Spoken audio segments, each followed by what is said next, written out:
온 땅의 주인이시며 나의 주인이신 주님을 찬양합니다.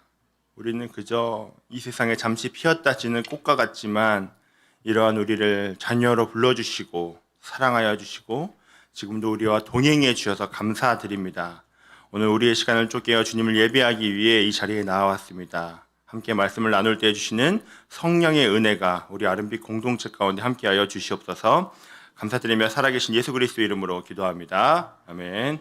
오늘 함께 나눌 말씀은 사사기 6장 11절에서 18절의 말씀입니다. 사사기 6장 11절에서 18절의 말씀인데요. 다 같이 교독하도록 하겠습니다. 제가 먼저 읽도록 하겠습니다. 여호와의 사자가 아비에셀 사람 요아스에게 속한 오브라에 이르러 상수리 나무 아래에 앉으니라. 마침 요아스의 아들 기드온이 미디안 사람에게 알리지 아니하려 하여 밀을 포도주 틀에서 타작하더니 여호와의 사자가 기드온에게 나타나 이르되 큰 용사여 여호와께서 너와 함께 계시도다 하매 기드온이 그에게 대답하되 오 나의 주여 여호와께서 우리와 함께 계시면 어찌하여 이 모든 일이 우리에게 일어난다이까. 또 우리 조상들이 일찍이 우리에게 이르기를 여호와께서 우리를 애굽에서 올라오게 하신 것이 아니냐 한 그 모든 이적이 어디 있나이까. 이제 여호와께서 우리를 버리사 미디안의 손에 우리를 넘겨주셨나이다 하니 여호와께서 그를 향하여 이르시되 너는 가서 이 너희 힘으로 이스라엘을 미디안의 손에서 구원하라. 내가 너를 보낸 것이 아니냐 하시니라. 그러나 기드온이 그에게 대답하되 오 주여 내가 무엇으로 이스라엘을 구원하리이까. 보소서 나의 집은 므낫세 중에 극히 약하고 나는 내 아버지 집에서 가장 작은 자니이다 하니 여호와께서 그에게 이르시되 내가 반드시 너와 함께하리니 내가 미디안 사람 치기를 한 사람을 치듯 하리라 하시니라. 기드온이 그에게 대답하되 만일 내가 주께 은혜를 얻어 싸우면 나와 말씀하신 이가 주 되시는 표징을 내게 보이소서. 다 같이 읽겠습니다. 내가 예물을 가지고 다시 주께로 나와서 그것을 주 앞에 드리기까지 이곳을 떠나지 마시기를 원하나이다 하니 그가 이르되 내가 너 돌아올 때까지 머무르리라 하니라. 아멘. 이번 주일에 있었던 사역박람회 투게더 아마 밖에서 이제 현수막 여전히 있죠. 많은 분들이 군고구마와 어묵으로 참 행복하셨던 주일이었던 것 같아요. 그 생각하면 지금도 미소가 이렇게 지어지시죠. 어묵을 드시면서 다음 주도 하면 안 되겠냐고 저에게 또 시니어 권사님이 물어보시기도 하셨고요. 아이부터 어른까지 참 함께 어우러져서 축제 같은 분위기가 저도 바라보면서 참 행복했습니다. 이 사역 박람회를 저랑 이제 김다함 전사님께서 이제 담당하면서 이제 섬기게 되었는데요. 특별히 제가 담당했던 부분은 이제 야외 부스랑 이제 밖에 있는 실내 전시였습니다. 전시의 사진을 고르고 사진 제목도 달고 그렇게 해야 하는데 디자인도 해야 하는데 이제 하고 나니까 제가 보니까 이거는 진짜 눈 뜨고 못 보겠는 거예요. 너무 형편이 없었습니다. 감동도 없고 재미도 없고 그러다 도저히 안 되겠어서 이제 사역자분들에게 이제 아이디어를 구했습니다. 그래서 이제 우리 제목학원 원장님부터 시작해서 감성이 충만하신 이 곽신현 목사님, 그리고 미디어 오빠, 또 김다운 전사님 등 많은 사역자들의 도움으로 지금의 전시회를 조금 완성을 하게 되었습니다. 저 혼자만의 힘으로 해야 했었다면 절대 못했을 건데 준비하는 처음부터 끝까지 하나님이 주신 그 힘으로 또 그리고 동역자들과 함께하는 그 힘으로 이루어 갈 수가 있었습니다. 투게더 배지에 적혀 있는 우리 함께 만들어가요의 그 실천을 저부터가 또 그렇게 경험하지 않았나 생각을 해봅니다. 여전히 사역자로서 참 부족한 것이 많지만 하나님이 이렇게 주시는 함께라는 그 힘으로 하나씩 만져가시면서 저를 만들어 가신다는 것을 경험을 하고 있습니다. 제가 짧은 사역의 경험을 통해 느낀 것이 있다면요. 군대와 교회 사역에 공통점이 있다는 겁니다. 제가 군대에 가서 들었던 이야기 중에 하나는 군대는 할 수 있는 것만 시킨다는 겁니다. 군대는 할 수 있는 것만 시킨다는 거. 뭐 사람 사는데 당연히 할 수 있는 것만 시키지 하는 생각이 있지만 군대에 가서 보니까 군대 생각이 바뀌었습니다. 한 번은 삽을 주고 이쪽에 있는 산을 이쪽으로 옮기라고 하는 겁니다. 말이 안 되잖아요. 사람이 못할 것 같은데 근데 군대는 시키는 것만 시킨다. 할 수 있는 것만 시킨다는 것이었죠. 그런데 교회 사역도 좀 그런 것 같았습니다. 과연 할 수 있을까 싶었던 사역이었는데 할 수 있었어요. 그것이 무엇인가 하면 잊혀진 흑역사를 좀 들추는 것 같은데, 지난 특별 새벽기도 때 팔복체조가 저한테는 좀 그랬습니다. 아시다시피 저는 이곳에서 지난 특별 새벽기도 때 팔복체조를 했었죠. 지금 와서 이야기하는 거지만 저는 그 무대를 들어가기 전까지 지금까지 제가 아름빛 교회 와서 했던 사역 중에 가장 피하고 싶었던 사역이었습니다. 솔직히 특세 시작하면서 그 팔복체조가 너무 하기 싫어가지고 차라리 아팠으면 좋겠다. 장염 안 오나는 하나님 죄송합니다. 진짜 그런 마음까지 들 정도로 너무 부담이 컸습니다. 왜 그러냐면 혹시 기억하실지 모르겠는데 저 무대 공포증이 되게 심합니다. 너무 심해가지고 올라오는 것 자체도 힘든데 팔복체조까지 해야 됐던 저의 그 심정, 무대 공포증이 팔복체조까지 너무 힘들었습니다. 너무나도 큰 스트레스였지만 팔복체조의 사역이 끝나고 나서 어찌나 하나님께 감사했는지 모릅니다. 나의 사역의 지경이 또 넓어졌구나. 역시 교회도 군대처럼 할 수 있는 것만 시키는구나 했습니다. 그런데 이제 목사님이 갑자기 토요일도 하라고 하셔가지고 기대 이상의 것을 또 만들어야 하는 그 부담감이 있었지만 또 맡겨진 사역을 감당하면서 또 하나님께 또 감사했습니다. 하나님, 제가 1년 전에는 정말 꿈도 꾸지 못할 것들을 또 하게 해주셨네요. 참 감사합니다 라고 고백을 했던 것 같습니다. 오늘 본문에 등장하는 기드온에게도요, 불가능할 것만 같은 일이 가능하게 된 것은 어떻게 보면 군대와 사역의 그 콜라보가 있었기 때문이 아닌가 생각을 해봅니다. 오늘 본문에 등장하는 기드온은 사사기에서 가장 많은 분량이 기록된 인물입니다. 6장에서부터 8장까지 총 3장에 걸쳐 기록이 되어 있는데요. 기드온의 이야기는 하나님이 기드온이라는 구원자를 세우셨다로 시작하지 않고요, 어떻게 하나님이 그를 세워 가시는지에 관한 이야기로 시작이 됩니다. 하나님이 기드온을 부르시는 그 당시의 상황을 보게 되면요, 이스라엘 백성들은 미디안이란 이방 민족으로부터 압제를 당하고 있었습니다. 하나님은 미디안을 통해 다시 타락한 이스라엘을 징계의 도구로 사용을 하셨다는 것이죠. 이로 인해 이스라엘 사람들은 이 미디안 사람들을 피해서 산으로 올라가 살거나 웅덩이나 동굴에서 살아야만 했습니다. 이러한 상황 가운데 하나님께서는 기드온을 선택을 하시는데, 오늘 본문에서는 기드온이 어떤 사람인지가 잘 나와 있습니다. 하나님이 선택하신 사명자인 기드온, 그는 첫 번째로는 소심한 사람이었습니다. 11절 말씀을 읽어보면요, 여호와의 사자가 아비에셀 사람 요아스에게 속한 오브라에 이르러 상수리 나무 아래에 앉으니라. 마침 요아스의 아들 기드온이 미디안 사람에게 알리지 아니하려 하여 밀을 포도주 틀에서 타작하더니 라고 기록되어 있습니다. 보통 이제 밀을 타작을 하게 되면 3월에서 4월 타작마당에서 타작을 합니다. 그런데 오늘 기드온의 모습에서 보면요, 타작마당이 아닌 7월이나 8월에나 사용하는 포도주 틀에서 이제 타작을 하고 있는 것이죠. 미디안 사람들이 오지 않을 곳에 숨어서 타작을 하고 있었던 것입니다.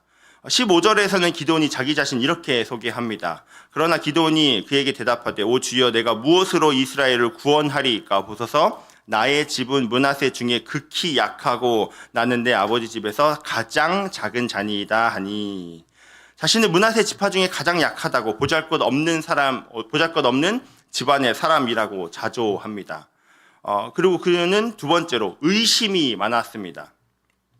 17절에서는요, 기드온이 그에게 대답하되, 만일 내가 주께 은혜를 얻었사오면 나와 말씀하신 이가 주 되시는 표징을 내게 보이소서라고 말합니다. 하나님이 정말 자기 자신을 도우시는지 표적을 구했고, 또 그것도 여러 번 구했습니다. 마른 땅에 작은 양털에만 물이 적시도록 요구를 했고요, 그것도 모자라서 그 반대로 양털만 마르고 땅이 적셔지도록 또 요구를 하기도 했습니다. 그리고 그 세 번째는 두려움이 많았던 사람이었습니다. 기드온이 하나님의 사자를 만났을 때 죽을 줄 알고 두려워한 기드온에게 하나님께서는 이렇게 말씀하십니다. 23절입니다. 여호와께서 그에게 이르시되 너는 안심하라, 두려워하지 말라, 죽지 아니하리라 하시니라 라고 말씀을 하고 있습니다. 하나님이 선택하신 사람 기드온, 소심했고 의심이 많았으며 두려움이 많았던 사람이었는데, 이런 비슷한 사람이 또 있지 않습니까? 성경에는 모세, 또 엘리야, 또 예레미야 등이 또 있지 않습니까? 모세는 나는 입이 둔한 자입니다 라고 이야기를 했었고, 예레미야는 나는 아이라 말할 것을 알지 못하나이다 라고 이야기했고, 또 엘리야는 이세벨의 살해 위협에 도망치다 로뎀나무에 앉아 죽기를 원하며 생명을 거두어 달라고 하기도 했었습니다. 성경에서는 하나님을 믿는다고 하면서 또 이미 하나님의 능력을 경험한 사람이었음에도 불구하고 이러한 모습을 가지고 있었습니다. 그리고 성경의 인물들뿐 아니라 하나님을 믿는다고 하는 우리에게도 다 그런 모습이 있지 않습니까? 저의 경우에는 또 트리플 크라운입니다. 트리플 크라운. 저야말로 소심하고 의심 많으며 두려움이 많은 그런 사람이죠. 무슨 일을 하고 나서도 자신이 없을 때가 많고, 지금의 일을 감당할 때 하나님이 과연 도우실까 하는 의심도 들고, 앞으로 일이 어떻게 될까 두려워 벌벌 떠는 사람이 바로 저입니다. 제가 사역을 처음 시작할 때 보면 기드온처럼 참 겁쟁이 같은 모습이 있었습니다. 사역이라고는 한 번도 해보지 않았었고요. 아버지가 목사님이라고 하셨다 하더라도 저는 꿈에도 생각해보지 않은 것이 바로 이 목회자였기 때문에 관심도 가지지 않았습니다. 오히려 피했죠. 그리고 앞서 이야기했듯이 저는 무대 공포증이 워낙 심했던 터라 이제 누군가 앞에 서는 것 자체가 굉장히 괴로운 일이었습니다. 신방은 어떻게 해야 되는지 모르겠고, 사역을 한다고 했을 때 무엇을 어떻게 얼마나 어떠한 방식으로 해야 되는지에 대해서 전혀 알지 못해서 참 어려웠습니다. 저에게는 사역이라는 것을 할 수 있는 자신도 없었고 또 능력도 없었습니다. 지금까지는 요리조리 잘 도망쳐서 잘 다녔는데 이제는 사역자로서 살아가야 했기 때문에 이러한 걱정을 앞에 두고 두려움 속에서 시작을 해야만 했습니다.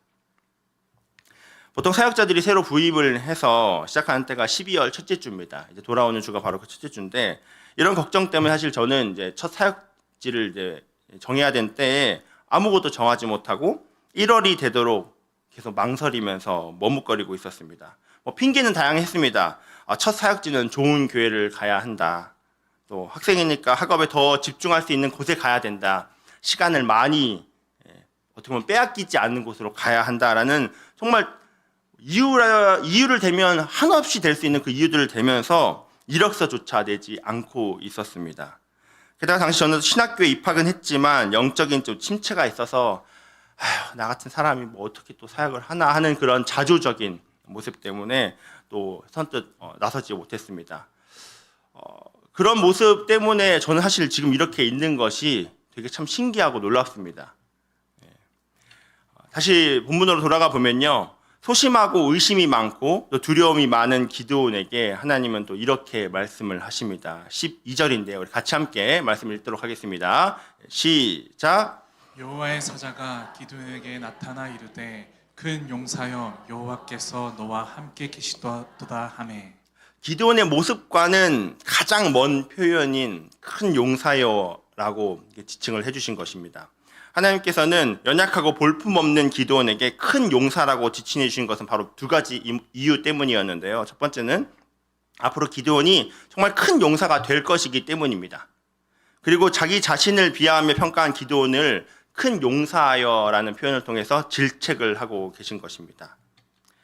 그 큰 용사여의 그 시작, 하나님이 기드온에게 사명을 주시는 14절의 말씀을 같이 함께 읽었으면 좋겠는데요. 14절 말씀입니다. 같이 함께 읽도록 하겠습니다. 시작.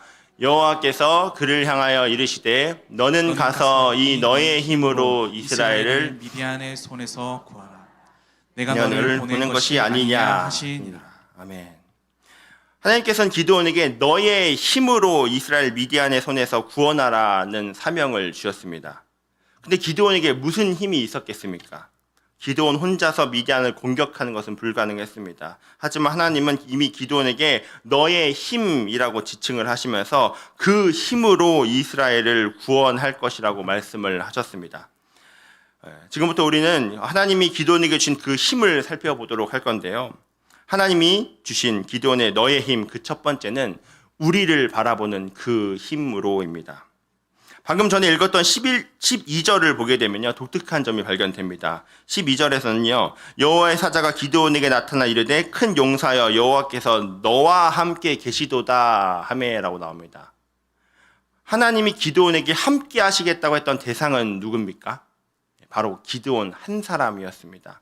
그런데 13절에 이어진 기드온의 답변을 보면요, 하나님이 말씀하신 너가 기드온의 입에서는 우리로 바뀌어져 있습니다. 13절입니다.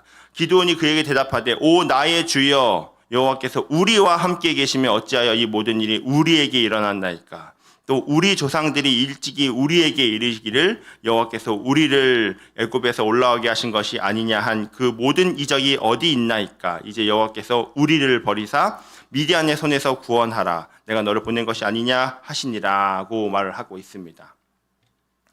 기드온은 하나님께 왜 내가 지금 미디안을 피해서 포도주 틀에서 타작을 하고 있습니까? 라고 하면서 왜 나의 삶이 이렇습니까? 하면서 개인주의적인 신앙으로 바라보고 있지 않고 왜 기도는 왜 우리에게 일어난 일이냐고 표현합니다. 왜 우리를 버리셨냐고 하면서 나를 넘어선 우리로 이야기를 하고 있습니다.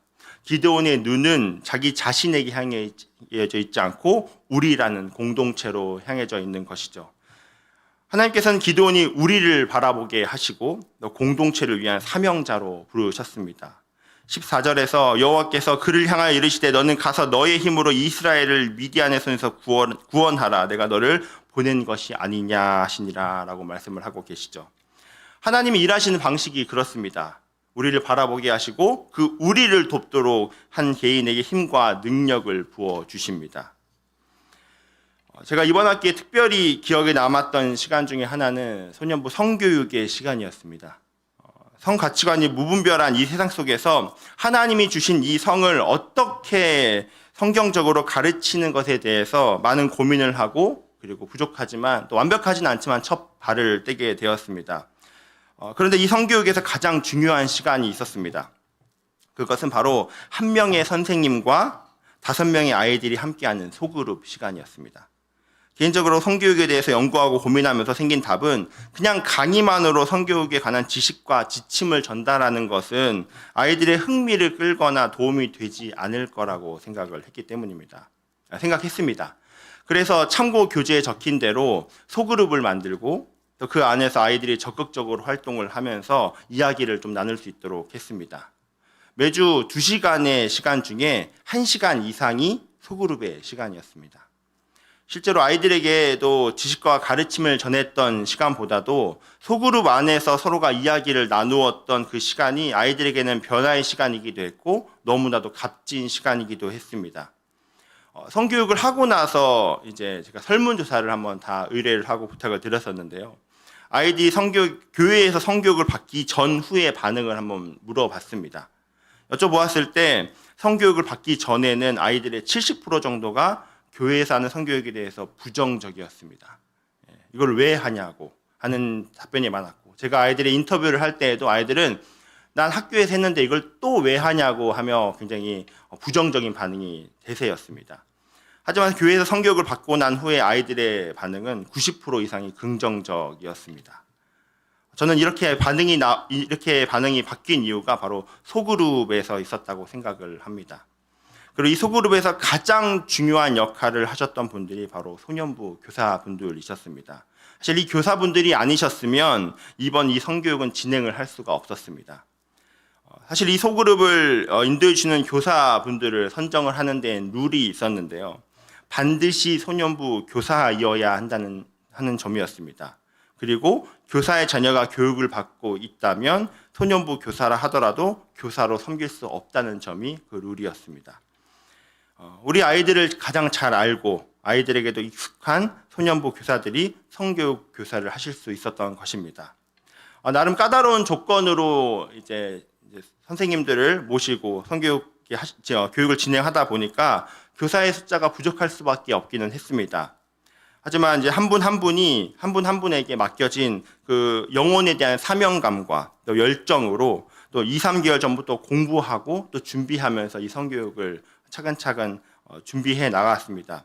그리고 매주마다 준비했던 것 그 이상으로 하나님이 부어주신 그 은혜로 사실 아이들뿐 아니라 또 선생님들 그리고 저까지 마지막 그 피드백하는 자리에서 큰 감동과 눈물을 흘리는 시간을 참 보냈습니다. 우리 아이들을 바라보는 선생님의 힘으로 인해 각 반에 5명의 아이들이 성경적 가치관에서의 성교육을 받을 수가 있었고 하나님과 아이들은 더 끈끈하게 아름빛 교회라는 한 공동체 안에서 평생의 멘티의 관계로 세워질 수가 있었습니다. 이 말씀을 묵상하면서 제가 서두에 언급했던 팔복체조를 한번 떠올려 보니까 저 또한 제 자신을 생각했으면 안 하고 도망쳤을 것 같은 거예요. 근데 제가 너무나 사랑하는 이 아름빛 교회 공동체를 생각하니까 이곳에서 마음껏 팔복체조를 할 수 있었던 것 같습니다. 나보다 우리를 바라보게 하시면서 어떤 불가능한 그 사역을 감당하게 해주신 것이죠. 하나님께서는 우리의 시선이 나에게서 벗어나 공동체로 향해 갈 때 큰 힘과 능력을 부어주십니다. 내가 아닌 공동체를 향한 그 힘으로 나아갈 때 이전에는 경험하지 못했던 그 은혜를 누릴 수 있게 해주십니다. 비단 제가 방금 말씀드린 팔복체조나 또 성교육뿐만 아니라 아름빛 교회 안에 있는 모든 봉사 부서에서 섬기고 계신 분들이 이미 경험을 하고 계실 겁니다. 사역이라는 것은 나를 넘어 우리를 바라볼 때 시작할 수 있게 되는 것이고 또 우리를 경험할 때 더 큰 기쁨으로 나에게 찾아오게 되는 것이죠. 그리고 반대로 공동체가 또 우리가 나를 또 붙들어 주기도 합니다. 내가 도저히 해낼 수 없는 상황에 있을 때 하나님은 우리 곁에 사람을 또 붙여 주셔서 사명을 이루어 갈 수 있게 해주십니다. 기드온에게는 300명의 용사들이 또 모세에게는 아론이 또 바울에게는 바나바와 실라가 그 사명을 이루어 갈 수 있게끔 하나님께서 그 한 사람 한 사람을 붙여 주십니다. 그리고 저에게도 또 붙여 주신 것이죠. 전도서 4장 12절은 이렇게 말씀을 하고 있습니다. 한 사람이면 패하겠거니와 두 사람이면 맞설 수 있나니 세 겹줄은 쉽게 끊어지지 아니하느니라. 아멘입니다. 하나님이 사용하신 기드온의 너의 힘, 그 두 번째는요, 하나님과 함께하는 그 힘으로입니다. 오늘 본문에서 계속 반복되는 표현은요, 바로 하나님께서 함께 하시다라는 표현입니다. 앞서 언급했던 12절에서도 하나님은 기드온에게 큰 용사여 여호와께서 너와 함께 계시도다라고 하셨고 16절에서도요, 하나님은 내가 반드시 너와 함께 하리니라고 말씀을 하십니다. 우리와 함께 하신 하나님, 바로 임마누엘의 하나님께서 기드온과 함께 하시겠다고 말씀을 하신 거죠. 기드온의 너의 힘, 앞서 얘기했지만 무슨 힘이 있었겠습니까? 하나님이 함께 하시는 너의 힘이기에 이스라엘을 구원할 수가 있었던 것입니다. 기드온은 하나님이 함께 하신 그 힘으로 이스라엘을 구원하고 또 함께 동역하며 나아갈 수가 있었던 것이죠. 처음 사역을 시작했을 때 첫 설교가 저는 지금도 기억이 납니다. 초등학교 1, 2학년과 선생님 앞에서 말씀을 전했는데 기억이 나는 이유는 설교의 내용이 기억이 나는 것이 아니라 설교를 마치고 내려왔는데 와이셔츠가 다 젖어 있었던 기억이 납니다. 앞, 뒤 다 젖어 있었더라고요. 그 이유가 이제 남들 앞에서는 그 무대 공포증이라는 것 때문에 무슨 말을 했는지도 모르겠고 그냥 온몸이 다 젖어서 내려왔던 것 같습니다. 그때 올라가기 전에 제가 하나님한테 그렇게 기도했던 것 같습니다. 제발 좀 살려달라고. 제발 좀 살려달라고. 하나님, 내가 무대에 올라가 있는 동안 내 곁에서 나를 좀 붙들어 달라고, 내 입술을 좀 붙들어 달라고 그렇게 기도했던 것 같습니다. 그런데요, 그 시작부터 전 지금 오늘 단 올라오기 전에도 그렇게 기도했습니다. 하나님, 저 좀 살려주세요. 하나님, 저 좀 살려주세요. 특히 이렇게 수요 예배 다녀오를 때는요, 견딜 수 없는 그 떨림과 그 긴장감이 다가옵니다. 그래서 저는 이 수요 예배 설교를 할 때면요, 전날 밤이나 당일 새벽에 한두 번씩 꼭 이 자리에 올라와서 연습을 합니다. 오늘도 이렇게 아침에 와서 연습을 하는데 담임 목사님이 딱 이렇게 담임 목사님 만났거든요. 저는 이렇게 항상 이렇게 올라와서 연습을 할 수밖에 없는 좀 그런 사람입니다. 그래서 우리 목사님은 다 아세요. 수요일 새벽에 누가 앞에서 소리를 치고 있다 하면 이완이다. 이렇게 딱 아십니다. 그리고 소년부 설교를 할 때에도, 그리고 시니어 설교를 할 때 올라갈 때도 저는 항상 하기 전에 이렇게 외칩니다. 저 좀 살려주세요. 저 좀 도와주세요. 되게 처절해 보이잖아요. 근데 저는 그렇게 처절하게 올라가고 또 기도하면서 하나님을 붙듭니다. 하나님, 나와 오늘도 제발 좀 함께 해주세요. 그렇게 기도합니다. 그런데 한 번은 제가 무대 공포증이 있는 것을 소년부 아이들에게 한번 나눈 적이 있었습니다. 저 무대 공포증이 좀 있다고. 근데 아이들이 되게 그 설교가 마치고 나서 되게 나름의 표현으로 은혜 받았다고 표현을 하더라고요. 왜냐하면 저를 봤을 때는 전혀 무대 공포증이 없는 사람으로 보였다고 합니다. 근데 무대 공포증이 너무 심해서 지금도 힘들어한다는 그 이야기에 아이들이 되게 놀랐다고 합니다. 근데 저는 아이들이 저를 그렇게 봤던 이유 중 하나가 바로 제가 그렇게 기도하는 하나님 저 좀 살려주세요, 저 좀 도와주세요의 기도에 있다고 생각을 합니다. 하나님께서 저와 함께 하시면서 하루하루 만져가시면서 제가 하나님을 붙들고 제발 좀 살려주세요, 제발 좀 살려주세요 할 때 그렇게 하루하루 저를 살려주시면서 어제보다 오늘보다 내일 더 저를 살려주실 거라, 또 이것을 모두 완전히 극복하려 해 주실 거라 믿습니다. 네. 지금도 떠는 걸로 보이나요, 혹시? 네. 지금도 안 떠는 것 같지만, 네, 다 떨고 있습니다. 네. 하지만 하나님께서 저를 붙들고 계시기 때문에요, 저는 그냥 하나님께 맡겨두고 갈 뿐입니다. 그리고 저와 함께 하신 하나님께서 저의 연약함으로부터 조금씩 자유케 하실 거라고 믿습니다. 그러면 우리의 연약함은 하나님을 경험하는 그 크기와 비례합니다. 나의 연약함이 크면 클수록 하나님의 은혜를 경험하는 그 크기도 더 크고요. 내가 매달리는 것이 많으면 그만큼 많으면 많을수록 하나님은 우리에게 더 크게 은혜를 부어주시고 하나님은 더 개입을 하십니다. 그래서 나의 연약함은요, 그래서 오히려 사역의 큰 도구가 되더라고요. 내가 하나님과 함께 한다면 말이죠. 하나님은 소심하고 또 의심 많고 두려움이 많은 우리에게도 큰 용사라고 부르고 계십니다. 우리 앞에 불가능하게 보이는 상황과 여건이 있을 수 있고 또 나의 부족함과 연약함 가운데 전혀 할 수 없다고 자주 섞인 이야기를 할 수 있을지도 모르지만요, 하나님은 우리의 그 어려운 여건과 상황 그리고 나의 연약함을 재료로 사용하셔서 그 은혜와 사랑을 경험하게 하실 것입니다. 고린도후서 13장 4절엔 이렇게 말씀을 하고 있습니다. 그리스도께서 약하심으로 십자가에 못 박히셨으나 하나님의 능력으로 살아계시니 우리도 그 안에서 약하나 너희에게 대하여 하나님의 능력으로 그와 함께 살리라. 하나님은 이 세상을 창조하신 분이신데 우리의 도움이 왜 필요하시겠습니까? 하나님은 우리의 도움을 필요로 하시는 분이 아니십니다. 하나님이 하실 수 있지만 하나님이 우리를 불가능한 상황에서 마주하게 하시고 그 가운데 연약한 우리를 사용하시는 그 목적은 우리가 하나님의 선하신 은혜와 능력을 경험하게 하시기 위함입니다. 우리가 그 시간을 통해서 하나님을 경험하고 또 하나님과 함께함을 누리게 하시기 위해서 우리를 사용을 하시는 것이죠.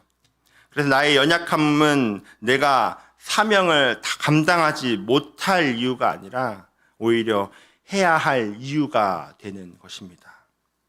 고린도후서 11장 30절에서는 이렇게 말씀을 하고 있습니다. 내가 부득불 자랑할진대 내가 약한 것을 자랑하리라 라고 말씀을 하고 있습니다.